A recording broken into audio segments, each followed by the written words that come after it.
तो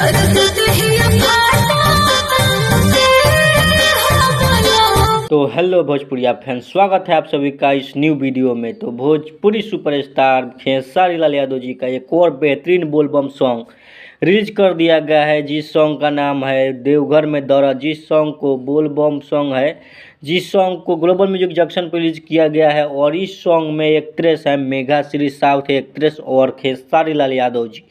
और इस female singer का में गाई हुई हैं प्रियंका सिंह जी, और मेल सिंगर इसमें आवाज़ है खेसारी लाल यादव जी का। और लोकेशन आप देख सकते हैं कितना ही बेहतरीन लोकेशन है। तो भोजपुरी सॉन्ग अभी तक नहीं सुने हैं, इस सॉन्ग को भोजपुरिया फैन जाकर सुन सकते हैं। खेसारी लाल यादव का इस सॉन्ग को रिलीज किया गया है ग्लोबल म्यूजिक जंक्शन पे, कल ही रिलीज किया गया है। तो जाइए सुनिए और अपने प्यार दीजिए। Love you all. मिलते हैं फिर से अगले वीडियो में, तब तक के लिए bye bye, love you all. और चैनल पर पहली बार हैं तो चैनल को सब्सक्राइब करके बेल आइकन को प्रेस कर लीजिए, ताकि हर एक वीडियो का नोटिफिकेशन आप तक पहुंच सके।